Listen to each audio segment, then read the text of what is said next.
Assalamualaikum warahmatullahi wabarakatuh.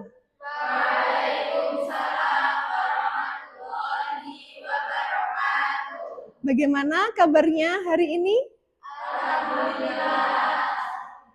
Alhamdulillah sehat. Sebelum kita memulai pembelajaran pada pagi hari ini, alangkah baiknya kita berdoa terlebih dahulu. Yuk, mari.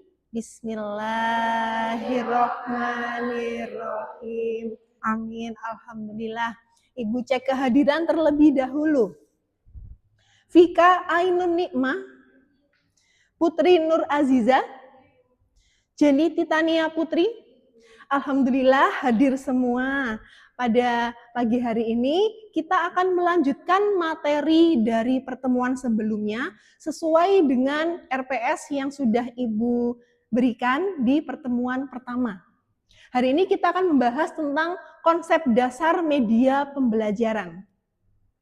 Nah, tujuan pembelajaran pada pertemuan kali ini sesuai dengan sub CPMK 2 yang tertera pada RPS, yaitu mahasiswa memahami yang pertama, definisi media pembelajaran, yang kedua, fungsi media pembelajaran, yang ketiga, tujuan media pembelajaran, yang keempat, macam media pembelajaran. Nah, sebagai awal mula pembelajaran, boleh dilihat gambarnya. Ada seorang guru yang sedang mengajar di kelas. Bisa terlihat jelas? Oke. Bisa diamati media pembelajaran apa yang digunakan oleh beliau dari gambar ini. Silakan. Proyektor, benar. Ada proyektor. Ada lagi? Silakan. Papan tulis. Ada papan tulisnya. Ada lagi? Silakan. LCD, benar, ada LCD-nya, gitu ya. Macam-macam media pembelajaran. Nah, sebenarnya apa sih media pembelajaran itu? Kita masuk ke definisinya. Yang pertama, terkait definisi media pembelajaran, ini adalah segala bentuk dan saluran yang digunakan untuk menyalurkan pesan, informasi, atau materi pelajaran, sehingga dapat merangsang perhatian, minat, pikiran, dan perasaan siswa dalam kegiatan belajar mengajar. Begitu. Berikutnya ada fungsi media pembelajaran. Media pembelajaran itu berfungsi untuk menarik perhatian siswa agar tidak bosan ketika belajar di kelas. Yang kedua, membuat pembelajaran lebih konkret, terutama kimia. Nanti mahasiswa tadris kimia akan menjadi guru kimia juga kan. Tentunya mengajar materi kimia sesuatu yang abstrak, jika dikonkretkan akan terasa lebih mudah dipahami oleh siswa. Yang ketiga, membantu pemahaman materi berkaitan dengan poin yang kedua tadi.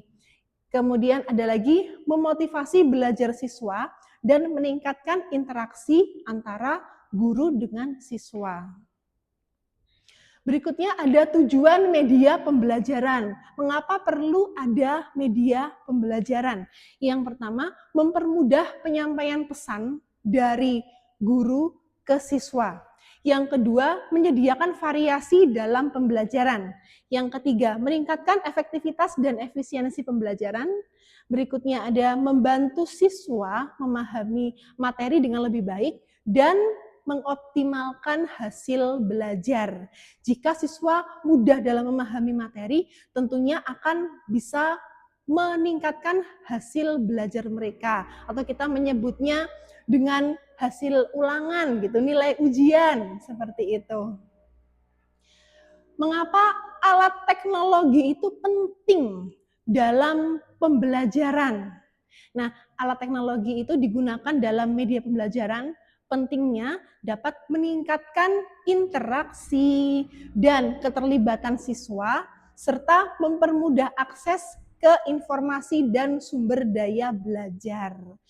Nah, alat teknologi apa saja yang dapat digunakan? Yang pertama, gambarnya bisa dilihat. Nah, gambar apa ini? Smartboard.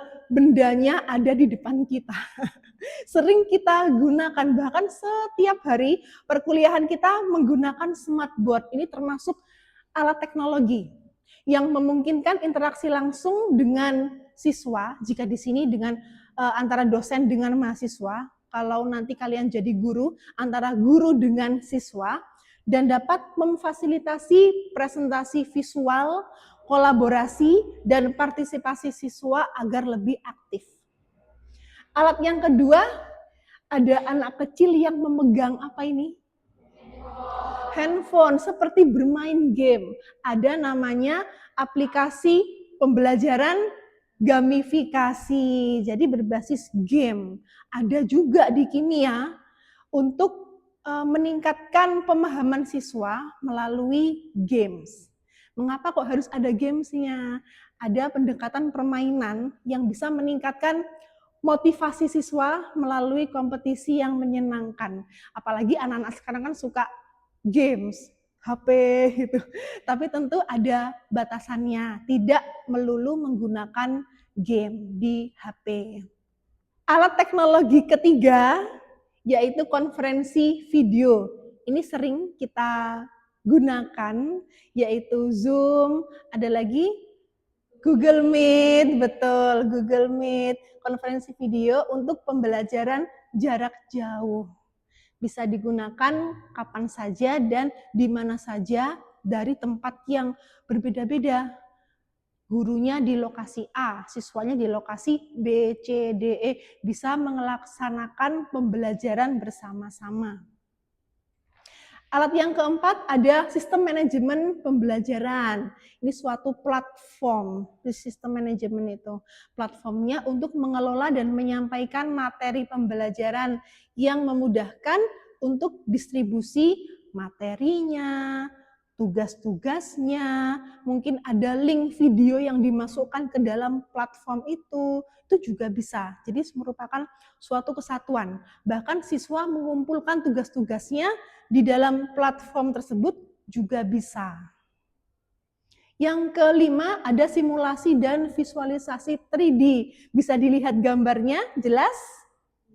Nah, ada seorang anak yang menggunakan alat, nah seperti kacamata tertutup begitu, ketika melihat ke dalamnya, itu ada visualisasi 3D-nya.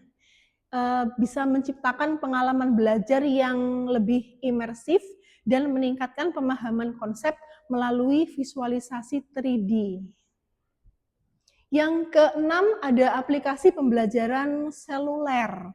Kalau seluler juga lewat HP, lewat handphone. Pada aplikasi seluler bisa menawarkan pembelajaran mandiri sehingga lebih fleksibel dalam belajar. Bisa kapan saja dan di mana saja. Yang ketujuh, ada konten video edukasi. Kalau berupa konten, tentunya berkaitan dengan video pembelajaran. Bisa diupload di YouTube maupun platform yang lain.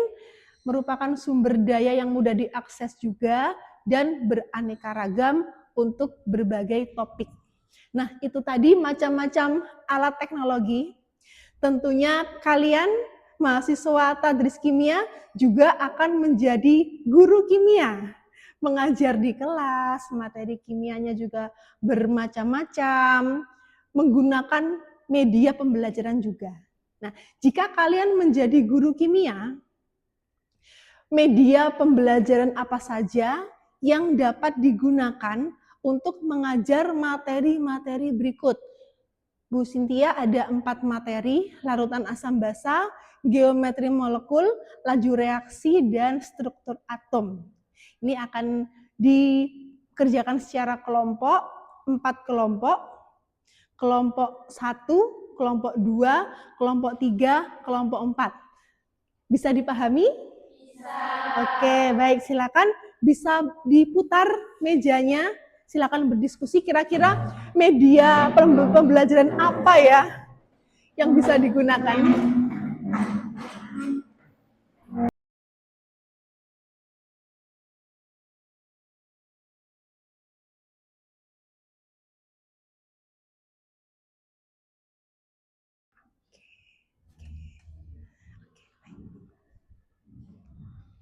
Oke, baik, sudah selesai semua? Alhamdulillah sudah selesai semua. Silakan perwakilan kelompok bisa menjelaskan atau menjawab media pembelajaran apa yang dapat digunakan untuk mengajar materi larutan asam basa. Silakan perwakilan kelompok 1 siapa? Silakan Mbak Anggun. Jadi kami setelah berdiskusi tadi, media pembelajaran yang dapat kami gunakan, yang pertama itu menggunakan kertas lakmus dan indikator alami seperti ekstrak dari kubis ungu, kunyit, ataupun bunga sepatu yang dapat menguji sifat asam basa. Nah, yang media kedua itu bisa menggunakan media digital berupa virtual lab untuk praktikum literasi asam basa, dan yang terakhir untuk memberikan materi itu bisa berupa PowerPoint atau e-modul supaya siswa itu bisa mengakses dengan mudah. Baik, bagus sekali. Kita berikan aplaus untuk kelompok 1. Jawaban yang tepat sekali. Berikutnya kelompok 2, geometri molekul. Siapa? Silakan Mbak Iza. Media pembelajaran yang digunakan yaitu media peraga berupa molimot. Jika tidak ada, maka bisa menggunakan plastisin yang dibentuk bola dan tusuk gigi sebagai ikatannya. Media visualisasi 3 dimensi bisa menggunakan aplikasi digital di website yang yaitu PHET. Kuis dapat diberikan juga sebagai evaluasi pemahaman siswa menggunakan media Wayground. Sekian diskusi dari kelompok kami. Terima kasih, Bu. Terima kasih kelompok 2. Kita berikan aplaus untuk kelompok 2. Kelompok 3, kelompok 4. Baik, alhamdulillah semua kelompok sudah menyampaikan jawabannya dan ada tambahan dari masing-masing kelompok, ada kombinasi yang berbeda. Misalnya yang kelompok 2 tadi menyampaikan untuk evaluasi pembelajaran. Nah, bisa digunakan untuk media kuisnya, ada Wayground. Wayground itu sebelumnya kita mengenal dengan nama Quizzes. Itu sama. Nah, untuk virtual lab juga bisa digunakan, termasuk salah satu alat teknologi berupa digital. Kita menggunakan praktikum versi digitalnya, nah bisa dilakukan untuk literasi asam basa maupun praktikum yang lain. Alhamdulillah telah usai sudah perkuliahan kita pada pagi hari ini. Alhamdulillah berjalan dengan lancar, dan kesimpulan yang dapat ditarik dari pembelajaran pada pagi hari ini, siapa? Salah satu yang ingin menyimpulkan? Silakan Mbak Laverda.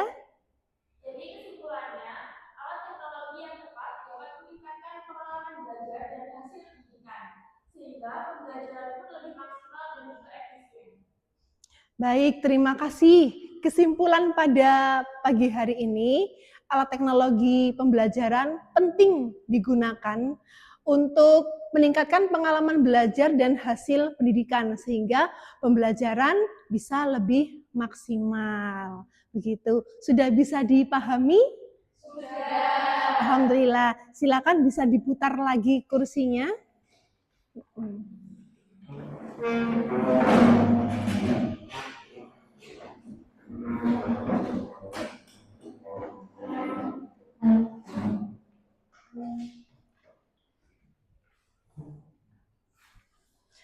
Sekian pembelajaran kita pada pagi hari ini. Alhamdulillah telah berjalan dengan lancar. Siapkan materi untuk minggu depan dipelajari terkait sub CPMK 3. Oke, terima kasih untuk hari ini. Kita tutup dengan doa penutup majelis. Dipersilakan. Walhamdulillahirabbil alamin. Terima kasih untuk hari ini. Ibu akhiri. Sekian. Wassalamualaikum warahmatullahi wabarakatuh.